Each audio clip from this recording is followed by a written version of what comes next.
did you come to be writing about science? And also, what made you want to write an entire book about randomised trials? Well, John, there's two aspects of science that really appeal to me. One is the practical aspect. I represent an electorate that contains CSIRO that, among other things, developed Wi-Fi and ultrasound. We mentioned before the electorate's named after Frank Fenner, who famously injected himself with enough myxomatosis to kill 1,000 rabbits in order to persuade the Australian population that the myxomatosis virus wouldn't jump from rabbits to humans. But there's also just the sheer sense of joy and awe. And you've heard it with Prathika's comments, and you know it yourself. That sense that science expands our notion of possibilities. I have on the wall of my electorate office a picture of a pale blue dot, the photo of Earth taken from the furthest distance so far, when Carl Sagan persuaded NASA to turn the camera back. And it's useful on days when the problems of politics are weighing heavy on your shoulders to be reminded of the sheer scale of Earth in the universe. Randomised trials are something that I had been excited by in a social policy dimension, and then as I just got into the book, started to broaden it out to crime, to business, to education, and of course to these amazing medical researchers who helped crack scurvy, teach us that bloodletting wasn't the solution to pain, and to areas like sham surgery, which are really on the forefront of randomisation now.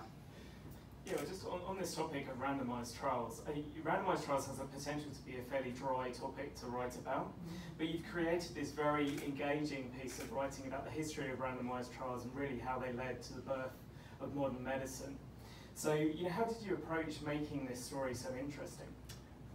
I think it's about finding the people, and this is something that both Michelle and Emma talked about before. The stories of how the researchers came at their work are amazing. The tale of how scurvy was finally managed to be trapped by James Lind through a randomised trial after a period in which it had cost hundreds of thousands of lives of sailors. You're about 100 times more likely to die of scurvy at sea than you were of a battlefield wound. And the notion that a simple experiment could unlock wisdom is enormously appealing to me. The worst of politics is where it's purely driven by ideology, and I think of randomised trials as being that area where modesty meets numeracy. And the idea that we can bring a whole lot more evidence and a little bit less ideology to our decision making was enormously appealing. The randomistas that we see are fascinating people. Ian Chambers from Sydney talking about how sometimes surgeons who are willing to listen to the evidence don't do a surgery. And that can lead their patients to get quite angry because they don't think they've got a sufficiently heroic surgeon. Or the doctors that prescribed hormone replacement therapy for years to their patients until a large-scale randomised trial said that it might be doing more harm than good and had to go back to the very same patients and say, I'm sorry, the science changed, we were wrong. Do you ever feel slightly exasperated that maybe some of your politician colleagues are less interested in following evidence-based medicine?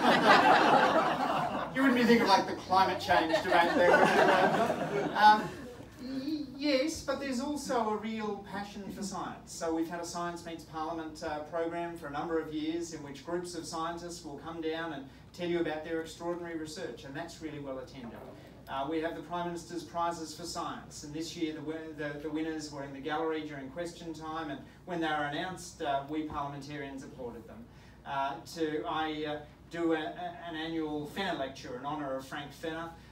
We've had Dr. Carl, Carola Vinuesa, and then next week we'll have Eddie Wu, the great maths teacher, coming down to fill the Welland Hall. And we're going to be solving an interesting mathematical equation, which is we have a hall that holds 1,500 people. We have 3,500 RSVPs. I leave it to you to work out what the optimal RSVP rate is for us next week. Joe, if we could just turn to your story for a bit. So your article for Undark magazine is this really epic piece of investigative reporting on the ground in Nigeria with the polio vaccine workers. So can you just tell us a little bit about all of the logistical challenges of putting this story together and what it was actually like for you out there on the ground in Nigeria? I have to confess that this was actually one of the easier ones that I've done, because usually the logistics of trying to collect some of these stories and persuading editors and explaining to them about how much time is involved is really very difficult. And it's certainly something that, particularly as a freelance writer, is not recognised within any of the kind of structures about paying people a word rate. But to organise to go to a remote location that's insecure and often you've got language and cultural difficulties, there might be functional roads, just to get across, to do your homework in relation to how am I going to get there, what are the obstacles I'm going to face, what are the cultural niceties and issues that I may need to be at least have some grasp and understanding of, what are my plans A, B, C and D when it all goes hideously wrong, as it almost inevitably will. And having an extraction plan, like literally how to, have plans in place for, having the full medical kit that you're going to need to look after yourself if all else fails. So those logistics, and finding contacts on the ground who can help you get around, and who are not, compromised in some way that is going to lead you up a garden path or warp the work that you're doing. So even, identifying who can help you, what are their ambitions and agendas, can I live with them, are they going to create a problem for my work down the track?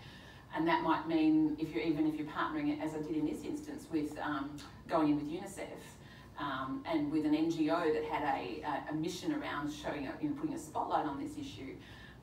As a journalist, I'm actually a little bit gun-shy often of partnering up with even the most well-motivated NGOs, because we're actually not necessarily on the same mission.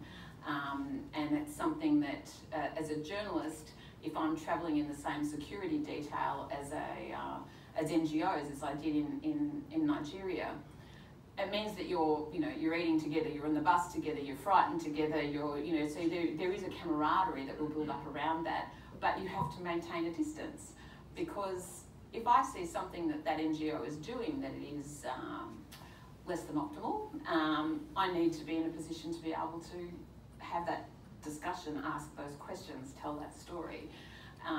And if I've become captive, which is often sometimes the point of the exercise, then I'm compromised in that. But the reality is, these days, with a lot of journalism, you don't get to these places unless you go in with under the at least the security umbrella of an NGO, even if you've made your own way there as much as you can. And certainly a lot of the work I've done in the Pacific, we don't have the money to hire aircraft and security, so I'll have to try and horse trade my way to get from a project that maybe CARE is running to one that UNICEF is doing, to then hook in even with a mining company's health outreach teams, all the while negotiating an appropriate ethical distance. So that in itself is quite a fraught issue, and one that confronts a lot of journalists on the ground. Did UNICEF put any pressure on you for guiding how the story might turn out, or did they want to have any kind of overview of the story? No, they didn't, and we always really thrash that out beforehand. They have no say over the story. It's really for me, these exercises are about making sure that I am not being led by the nose, that I'm always looking beyond the field of vision that's being put in front of me. I've done enough work in development to know that I've made mistakes in that area in the past, and to be a lot more kind of aware about things. And it's not necessarily that people have a malign intent, but they're selling a message too. And so when they're trying to talk about how they're solving a problem, even polio, this is the way we go about it. At the same time, I'm trying to put that into a wider framework. And if they're presenting me with these three elders that I should talk to, I'll also wander off in the back and try and talk to some, who are the people down the back? What's their experience of this? And so you're trying to get out from underneath, I guess, the narrative that somebody is laying out for you. But certainly in terms of public health reporting, polio, TB, those sorts of, when you're in the field doing that, and I've just been back in Papua New Guinea doing polio again, and in that instance I was hooking in with WHO, but very much running my own agenda, because that place I do know my way around. I don't have to get under their umbrella. Whereas Nigeria, the other issue it presents, and it's not necessarily, I guess it's a science issue as well, where sometimes we parachute into a geography, a culture that we're unfamiliar with. The same happens with science writing. Sometimes we might just jump into something that we know nothing about, and we have to navigate our way very rapidly around this whole field. I remember when I was commissioned to write about the microbiome for the monthly, and when the editor first said to me, I'm really keen about a piece about the microbiome, and I said, oh, yeah, absolutely, it's going off. I went home and looked it up. I had no idea what it was. I had to my way through this. 6 months later, I've got, providing poo samples to the best in the business and writing, detailed accounts of how crap my shit was. One of a better way to put it. So, yeah, you're always jumping into unfamiliar territory. For me, I'm a journalist, I'm not a scientist. I'm used to diving into realities that are completely baffling in lots of ways, and humbling myself to have to figure out what is going on here, what are the dynamics at play, what do I need to know, what do I need to be careful of, how do I get it right, and how do I communicate what I think is a really interesting issue. You're talking about polio in PNG as well, so obviously Nigeria is one of the main remaining strongholds for polio. Like, how close are we to eradicating polio in the world, and how many years away is that? Well, last year it looked quite like it was getting quite close. I mean, we've gone from, in 1985 when they began the eradication program, 1998 I think, when they began 30 years ago, 1,000 cases a day. Last year, I think there were 100 odd of wild poliovirus, and that's where there's a distinction in that Nigeria technically still has a wild poliovirus issue, although there hasn't been a case now for 3 years. They do have circulating vaccine-derived virus outbreaks, which is also what's now occurring in Papua New Guinea. But I was just looking, every week you can look up the polio eradication sort of tables, and it's looking like this year the count is going to kick up above what it was last year, which was the lowest ever. So that must be shattering for all of the people that have been involved in this. And it's extraordinary and just so tragic that it's occurring right on our doorstep. I mean, they had no polio in Papua New Guinea since 2000, and now there's 21 cases identified so far. It's in the settlements, and it's a similar outbreak to the one that they had in Syria last year, where they ended up with 75 cases. But whereas in Syria, this bug re-established itself because of war and conflict, in Papua New Guinea, essentially it's come because of the entire breakdown of the health and medical system, which I would argue, and I don't think it's controversial, as being completely eroded by, a lot of it is corruption. So, is it realistic that we are going to completely eradicate polio, given how easy it is for it to kind of recur in certain places? The specialists, they've been talking about post-polio now for a few years, and it's on that footing. I know at the beginning they said it was going to be a lot harder than smallpox for various reasons. It was a trickier beast to deal with, and it's a very, very wily kind of opportunistic character. But it did look, down to 100 odd cases. And then the next issue will be, though, with this vaccine-derived version, and this is where basically the bug gets back out because vaccination rates have dropped so low that kids that have been vaccinated have pooed it into the landscape, and it's escaped again. So that's the cure causing the disease in that context. So there is a plan once it gets to a particular point that you will eradicate use of the live virus, which is the pink drops that we haven't seen here for a long time. But at the moment, they are the most effective and the cheapest way to get this vaccine out. And right now, as we speak, there are hundreds and hundreds of vaccinators trying to get all through mountaintops and up rivers in Papua New Guinea to vaccinate every child in the country under 15, not once, but 3 times in the next couple of months, which is an extraordinary effort.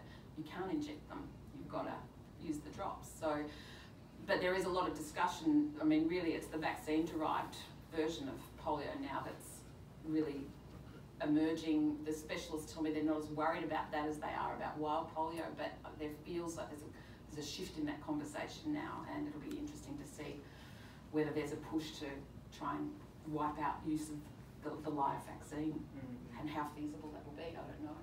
Just sounds like a very difficult problem. I've just got a question for both of you now. So you both do this really fantastic job of creating colourful scenes that place the reader right in the centre of the action. So is this important to bring to science writing, and how do you decide on the right scenes to bring to life in the text? I might start with you, Andrew. So for me, it was working with a terrific editor. So Chris Feek, as soon as I mentioned to him that there was randomised trials and surgery, he said, yes, let's do that. So that then led me to find myself in a Melbourne operating room with Peter Chung, watching him perform a hip surgery. I'd never been in an operating theatre as a watcher. I'd had my appendix out, but that's you're asleep by the time you go onto the slab. And so then to be standing on the side as they do these sort of quite big operations. And I remember, and this was something I didn't put into the bit of writing, at a certain stage they shift from using a knife to using an electrical implement to cut the skin, because that reduces the amount of bleeding. And immediately there's a smell of burning flesh that comes through the room. And the doctor who was assigned to look after me laconically leaned over and said, you know, this bit always used to make me hungry. And it's that moment of just thinking, I'm with a group of people who think about the world completely differently from me. I'm sitting there as squeamish as possible, leaning against the wall, and so if I faint, I'll just sort of quietly slump down the wall, whereas they're completely confident with taking apart these knee and hip joints and getting into the intricacies with a combination of computer assistance, and then also old-fashioned brawn. So they're lining things up with the crosshairs of the computers, and then next they're pulling out a hammer to whack the prosthesis in as the cement sets. It's an amazing thing to watch. They're extraordinary, both craftspeople and scientists. Yeah, Joe, how do you select these kind of colourful anecdotes to go into your stories? I mean, Emma showed us in the story she told before when I was on the edge of my set thinking, clearly she made it through. but that story illustrates, that's so powerful. And for me as a journalist, I'm going, gotcha, thank you, you've just given me exactly what I need for my story. And I've had Charlie Barron talk to me about 17 years old rolling off the back of a boat with this brand new thing called scuba when he was 17 years old, and then where he went from there. So those scenes, but for me it's always the intersection of the science, the unknown, and the really human, and it's this kind of enmeshing of lots of levels of narrative that will occur in a particular moment. And your operating theatre story, years ago I followed a transplant took a long time to tee it up and lots of issues involved, but eventually followed from a case of a person who had a young man who had an accident with a tram and was then a donor, and then I watched as all of his organs were removed, and then some of them were whisked down the passage and started to be reinstalled, and a bit like I began the process standing at the back of this operating theatre, unable to, and then over the course of the whole night getting closer and closer to the point that I was right there, and then watching the surgeon clamp off his heart, which was beating because he was obviously under, he was being kept alive until they had retrieved everything. But that final moment and the power of that moment, and then also the reverence around the care that was given to him in that moment. And there was the scene of her cutting the heart out I thought that was going to be the centre of my story, but then at the end of the process, when everybody was packed up, there were these two nurses standing there with him, and a young nurse who had never been part of this procedure before, and an older nurse who had done it many times. And the young nurse was quite distressed and said, I'm never doing this again, I don't want to do this, and let's just get out of here, let's staple him up and go. And the old nurse said, no, his mother will want to hold him, we're not stapling him, we're going to stitch him up properly. And I was just, to me, it captured so many parts of this extraordinary thing which we do when we donate an organ and who's involved and the logistics of this massive effort and the humanity in every part of that story. So that became a central part of the story. And then on the other extreme, you know, in Antarctica, you have all of these missions occurring and so many narratives and extraordinary research and people doing transects, collecting all sorts of information. But it's that scene where they come in on the plane and it's the night before Christmas and there are beers on the table, but they've just bought this amazing they've just come in from the Totten Glacier and they've been looking at the shape of the bedrock underneath the Antarctic ice, and they've seen something quite extraordinary, and they said there's this big dip there, you know, there's this bed, there's this bath, and will explain to me what it means. So they hold it down with a beer on each end of this long piece of paper with these wiggly lines explaining to me what is there. And at the end of it, they're saying, well, what we think is that there's this huge hollow there, which if it goes the way we think it is, then, you know, maybe that makes us much more vulnerable to the Antarctic ice sheet than we ever thought that it was. And 5 years down the track, we've now got this incredible archive of papers that validate exactly that. And they came from that moment that I saw them roll out that paper. And to watch the engagement, the curiosity, the energy, the stamina, and then the humanity of, as I said, beers holding it down, and it's Christmas. And so to me, it's all of that coming together, and it's really trying to finding so many dimensions, a bit like string theory, out of the one moment.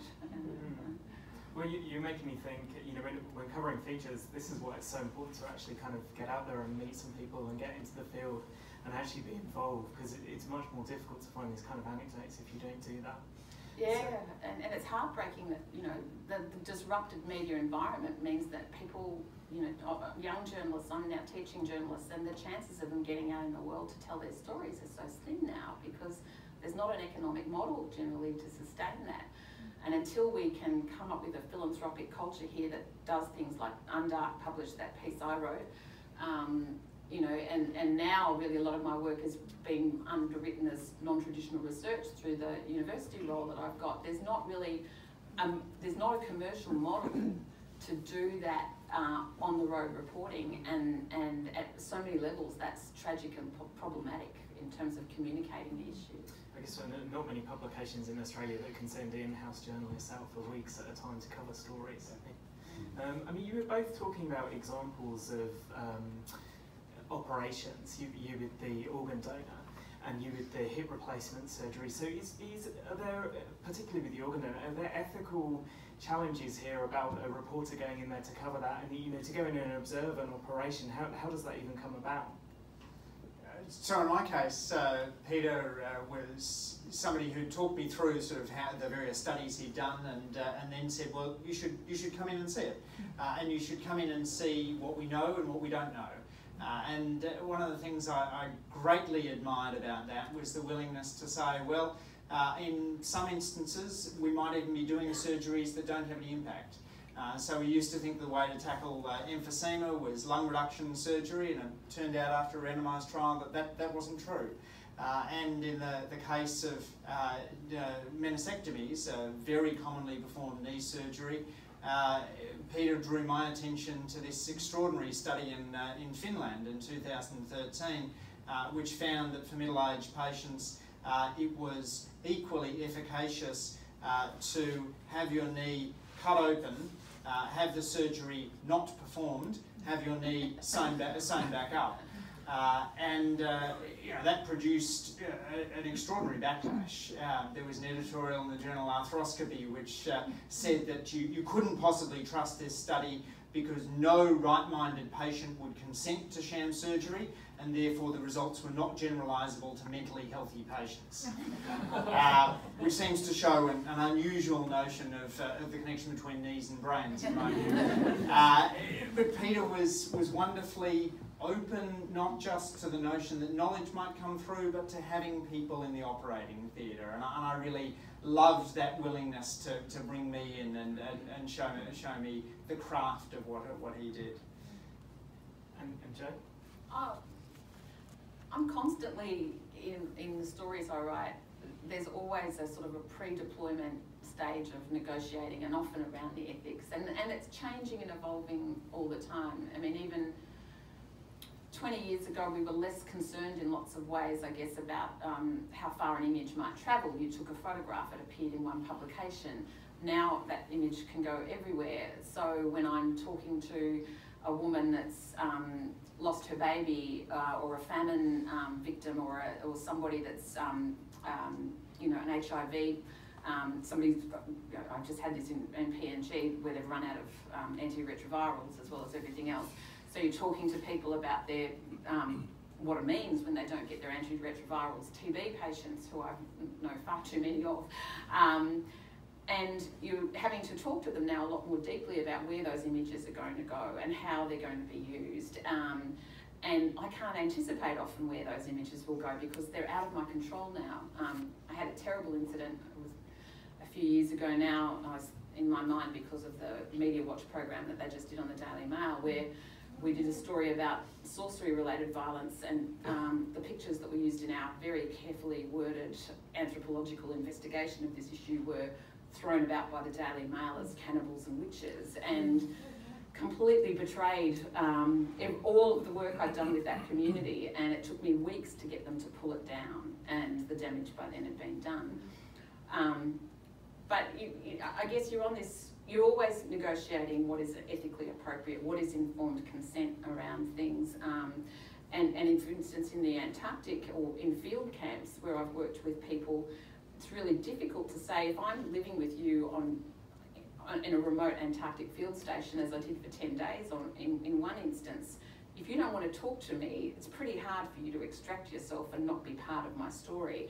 So in the end, I actually negotiated with each of the people I knew I was going to write about that they would have access to what I was going to write about them afterwards. And a lot of journalists would blanch at that and say that that was wrong, but I didn't think it was appropriate for me to live with these people and invade more than their professional life, to be within them in that intimate circumstance and not give them some control over about what I was going to write about. I wasn't there to write Days of Our Lives on Ice, much as I would have liked to. I was there to write about the science and also about how humans work together in that, but without really, you know, if I was going to write a story that was more intimate than that, I needed to have declared that at the outset. So I guess a lot of readers are probably not really aware of all of this kind of work in advance and thought that goes into a lot of longer stories.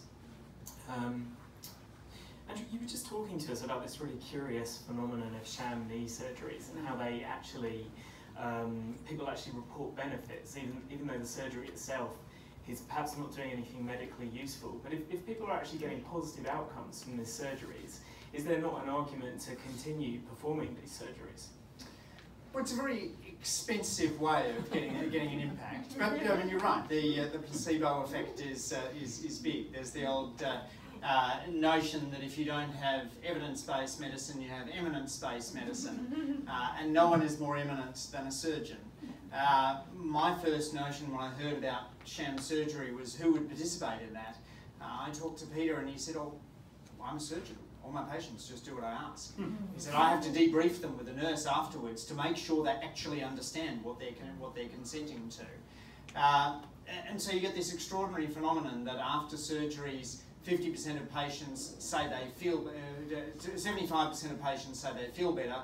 In 50% of cases, their improvement in feeling is just as big if they get the control group, if they don't get the surgery.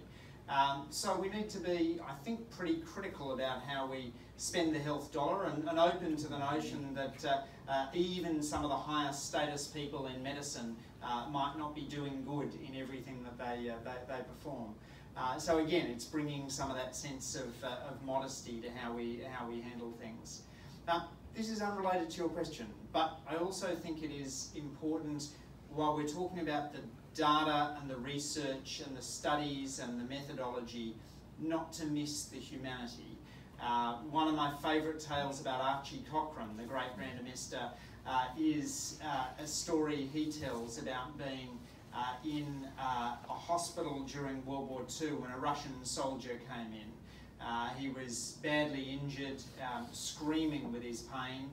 No one in the ward spoke a word of Russian, so no one could work out precisely what was wrong, but it was pretty clear that he was on his last night on Earth. And Cochrane had no morphine, just sort of basic aspirin. And so they kept on trying various treatments and doing what they could, and he continued screaming with the pain. And then eventually Cochrane just held him in his arms, and he said the screaming stopped. And finally he continued holding him, and the Russian soldier passed away. And he said it was a great education in the care of the dying, but for me it's also a reminder as to what a great scientist does. That a great scientist does what they do not just because they want to get a publication or find out the truth, but because they deeply, deeply care about humanity. Certainly lots of very interesting stories in your chapter. Joe, you've got this really compelling scene at the end of your story where a vaccine worker is trying to persuade a father to get his daughter vaccinated. Can you just tell us a bit about that tale, and was it very tense being there? Yeah. It was actually, mostly because one of the other journalists nearly got us into terrible trouble. But there was 3 journalists, myself and a woman, a very experienced development writer from the UK, and a science writer, a Canadian science writer, and we walked. The issue with getting polio vaccine out in northern Nigeria is bad men with guns. So the same reason that the polio virus has been able to survive in parts of Pakistan and Afghanistan, really under the care and protection, in a sense, of the Taliban. Boko Haram don't want the vaccine in this area. And over the years, there'd also been some scaremongering around the idea that the vaccine was going to make women infertile. There was a plot against Islam. And so these things have generally they've been worked through. And that's one of the fascinating things about polio in this community, is that you had to have scientists and medical people working with mullahs and traditional leaders to build faith and confidence to the point that people would accept and embrace the vaccine. So it's that, again, that you have to have integrity in the science, you have to have integrity in the medicine, and then to be able to build these relationships between the faith communities and the government communities as well.